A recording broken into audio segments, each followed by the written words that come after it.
গত মে মাসের 4 তারিখের পর ঢাকায় অবস্থানরত অবস্থায় আমি আমার দ্বিতীয় প্রেগন্যান্সির বিষয়টি কিট টেস্টের মাধ্যমে জানতে পারি এবং এরপর থেকে বিভিন্নভাবে আমাকে আমার বাচ্চা অ্যাবর্ট করানোর চেষ্টা করা হয়। তার অজুহাত হিসেবে আমার স্বামীর আর্থিক সক্ষমতার সীমাবদ্ধতা এবং আমার বড় বাচ্চাটির বয়স 5 বছরের কম হওয়ায় সেই কারণগুলো দর্শিয়ে আমাকে অ্যাবর্শন করানোর জন্য চাপ দেয়া হয় এবং আমি অ্যাবর্শন করিনি বলে প্রতিশোধ পরায়ণ হয়ে এই সমস্ত ঘটনা আজ এপ্রিল পর্যন্ত ঘটে চলেছে। আমাকে বলা হয় যে এই প্রেগন্যান্সির খবরটি যদি আমার না হয়ে অন্য আরেকজন, যাকে 7 সমুদ্র 13 নদীর ওপারে পাঠিয়ে দেওয়া হয়েছে, জীবনের সমস্ত কিছু তার জন্য সহজ করে দেওয়া হয়েছে, তার ক্ষেত্রে যদি এই খবরটি হতো তাহলে বলতো হ্যাঁ ঠিক আছে, ছোট বাচ্চা আছে, তা সত্ত্বেও বাচ্চা নিয়ে নে।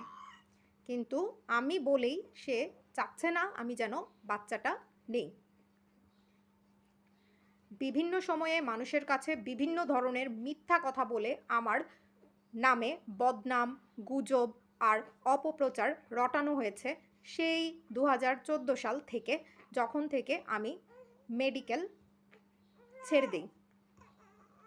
এবং যখনই কেউ আমার সম্পর্কে আমার পক্ষ হয়ে কথা বলতে এসেছে, প্রত্যেককে দূরে ছিটকে দেওয়া হয়েছে, সরিয়ে দেওয়া হয়েছে। এরপর এগুলো বুঝতে পারার পর আসলে আমার আশেপাশে আমার কথা শোনার মতো কখনোই কেউ ছিল না, থাকেও না, যার জন্যই কিন্তু সোশ্যাল মিডিয়ার পথটা বেছে নেওয়া।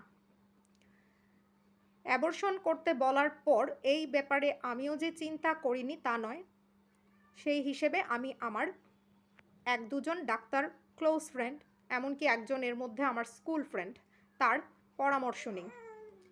তো সে আমাকে বলে যে দ্বিতীয় বেবির ক্ষেত্রেও কিন্তু আজকাল অনেক ধরনের ইস্যুস বা প্রবলেম দেখা দেয়, সেক্ষেত্রে তুমি বাচ্চাটা খুব সমস্যা না হলে রেখে দাও, আর যদি নাই রাখতে চাও সেই ক্ষেত্রে প্রপার ওয়েতে ট্রিটমেন্টের মাধ্যমে হসপিটালে গিয়ে সেটা অ্যাবর্ট করাও। কিন্তু আমাকে সেটাও করতে দেওয়া হয়নি। একটা ফার্মেসি থেকে যে অ্যাবর্ট কিট পাওয়া যায় সেই মেডিসিন নিয়ে আসা হয়েছে। পরবর্তীতে আমি আমার হাজব্যান্ডকে এই ঘটনা জানাই এবং আমাকে বলা হয়েছিল আমি যে প্রেগন্যান্ট সেটা আমার হাজব্যান্ডকেও যেন আমি না জানাই। যেখানে আমার হাজব্যান্ড এবং আমার মধ্যে বিভিন্ন ধরনের প্রবলেম বা বিশ্বাসের অভাব এবং আর্থিক টানাপোড়েন সমস্ত কিছু মিলিয়ে একটা মেসাকার অবস্থা, সেখানে গত 2 থেকে 3 বছর ধরে আমি ডিভোর্স চাইলে আমাকে ডিভোর্স নিতেও দেয়া হচ্ছে না এবং আমাকে পুনরায় বারংবার এটাই বলা হয় যে আমি যেহেতু নিজ পছন্দে বিয়ে করেছি সুতরাং আমাকে ভুগতেই হবে, আমাকে শাস্তি পেতেই হবে। আপনারা জেনে থাকবেন যে ডিভোর্স ফাইল করতে গেলে বা সেপারেশনের জন্য আবেদন করতে গেলেও কিন্তু যে আবেদন করবে তার সেক্ষেত্রে গার্ডিয়ান লাগে, বা গার্ডিয়ান ছাড়া আসলে এটা আমাদের মতো বাংলাদেশের এতই করুণ অবস্থা যে একজন অ্যাডাল্ট হিসেবে একা এই কাজগুলো করা যায় না। তো সেই হিসেবে আমি কিন্তু স্টাক।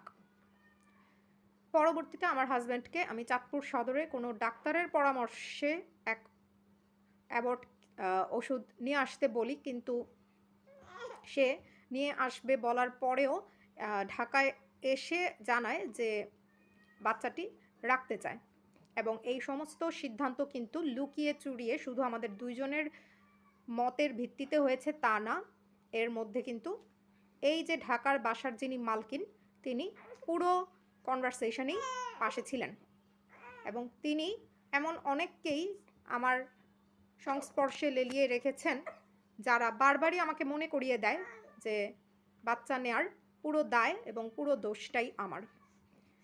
শুরু থেকেই যে প্রেগন্যান্সি নিয়ে এত ঘটনা, সেই প্রেগন্যান্সির শেষটা কি কখনো ভালো হতে পারে? বিগত 4 থেকে 5 মাস যাবৎ আমার সাথে সমস্ত সোশ্যাল মিডিয়ায় ব্লক থাকা সত্ত্বেও দাবি করা হয়েছে যে সোশ্যাল মিডিয়াতে আমি মানহানি করেছি। নাম স্পষ্ট করে উল্লেখ করে দেওয়া হয়েছে যে পোষাকুত্তা, তার বউ এবং তার বিরুদ্ধে। আমি প্রথমত আমার ভিডিওতে কারোর নাম, একজনের নাম ছাড়া কারোর নাম মেনশন করিনি এবং সেই নামটিতে তার বিরুদ্ধে কোনো অপপ্রচার করিনি, বরং আমি বোঝাতে চেয়েছি যে তার নামেও ভাড়াটিয়ার কাছে বিভিন্ন ধরনের গীবত করা হয়েছে, যেগুলোর সত্যতা আছে। এবং আমার সম্পর্কে যেই ধরনের ব্লেম আনা হয়েছে সেগুলো যে একসাথে বসে চক্রান্ত করে করা হচ্ছে, এটা বুঝতে কারোর বাকি থাকার কোনো অবকাশই নেই। যার সাথে আমার সোশ্যাল মিডিয়ার সম্পূর্ণ সব দিক থেকেই ব্লক, তার থেকে আমি নাকি মোটা অঙ্কের টাকা দাবি করছি এবং আমরা এই ফ্ল্যাটে নাকি বিনা অনুমতিতে প্রবেশ করেছি। অনুমতি নিয়ে প্রবেশ করেছিলাম কি ছিলাম না তার প্রমাণও আছে, কিন্তু সবাইকে নিজের হাত করে রাখে, তাই কেউ আসলে এখানে আমাদের বিষয়ে বা আমার পক্ষে সপক্ষে প্রমাণ দিতে আসবে না।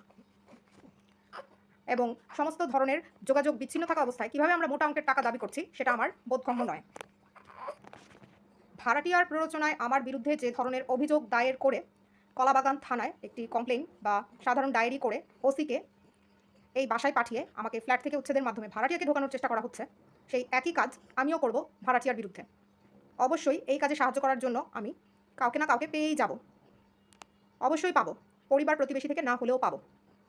এবং ওই ভাড়াটিয়া মেয়ের সমস্ত কীর্তি কলাপ কাহিনী যেটা আমার কাছে বসে বসে বলা হয়েছিল, তার পূর্ব কাহিনী, উত্তর কাহিনী, সব কিছু আমি থানায় বলবো। ফ্ল্যাটের সবাইকে হাত করার জন্য বলেছিস যে তুই নাকি ব্রাহ্মণবাড়িয়ায় আমার নামে ফ্ল্যাট কিনেছিস, কিন্তু সবাই জানে যে এই ফ্ল্যাট তুই নিজের নামে কিনেছিস। এবং অনেকের কাছে এটা বলেছিস যে ফ্ল্যাট আমার নামে যদি তুই করে দিস তাহলে নাকি আমার হাজব্যান্ড আমার কাছ থেকে ফুসলিয়ে ফ্ল্যাটটা লিখে নিবে।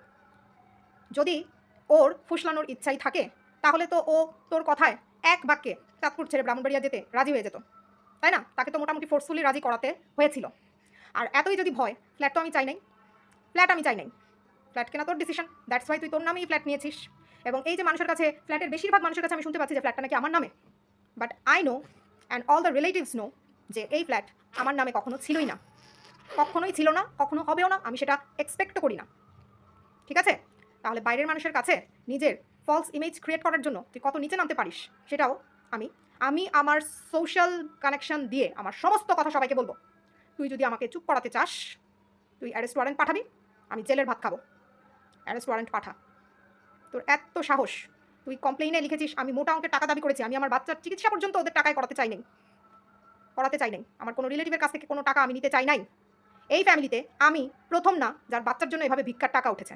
এর আগেও এমন ঘটনা ঘটেছে, আর এমন ঘটনা ঘটা মানেই এই না যে মুখ বন্ধ করে থাকতে হবে। ঠিক আছে? ভিক্ষার টাকায় অন্য বাচ্চারও চিকিৎসা হয়েছিল, সেটা নিয়ে এত মাতামাতি হয় নাই যেটা তুই করছিস। 1 টাকাও না ছেড়ে যেভাবে দাবি করছিস, আবার যদি আমি বলি যে 1 টাকাও ছাড়ে নাই এখনো পর্যন্ত, তাহলে আবার বলতে আসে যে সে ম্যানেজ করেছে। ম্যানেজ করতে কে বলেছে? যে মধ্যস্থতায় ছিল এখানে তাকে তো আমি কয়বার নিষেধ করেছি, কয়বার বলেছি যে আমি আমার মতো করে টাকা ম্যানেজ করব, আমি কারোর কাছ থেকে টাকা নিব না। তখন আমাকে থামানো হয়েছে। এখন কেন বারবার বলা হচ্ছে টাকা দেওয়া? মানুষের কাছ থেকে মানুষকে কেন বলা হচ্ছে যে আমাকে টাকা দিচ্ছে? টাকা দিয়ে কি মাথা কিনে নিয়েছিস? টাকা দিয়ে আমার মুখ বন্ধ করতে পারবি? মুখ পেরেছিস? হ্যাঁ, যখন যারা আমার সাথে অন্যায় করেছে, আমি যদি তোর কাছে কিছু বলতাম তুই আমাকে বলতি তোর সামনে বলেছে। তাহলে এই ভাড়াটিয়াদের কথায় তুই যে আমার পিছনে কুত্তার মতো লেগেছিস, ভাড়াটিয়ারা যা বলছে আমাদের সাথে কি করেছে তোর সামনে করেছে, তুই বিনা দ্বিধায় বলে দিস যে আমি, আমার ফ্যামিলি, আমার হাজব্যান্ড মিথ্যা বলছে। আমার হাজব্যান্ড এতই খারাপ যখন তুই বুঝতে পারছিস আমার থেকে সে সব কিছু নিয়ে নিতে পারে বা মিথ্যা বলছে, ফ্রড, তাহলে ডিভোর্স নিতে দিস না কেন? ডিভোর্স নিতে দিস নাই কেন? সেটাই আটকিয়েছিলি কেন? আমার যদি শাস্তি পাওয়ার হয়, সেই শাস্তি দেওয়ার তুই কে? নিজেকে ভগবানের আসনে বসিয়ে ফেলেছিস, তাই না?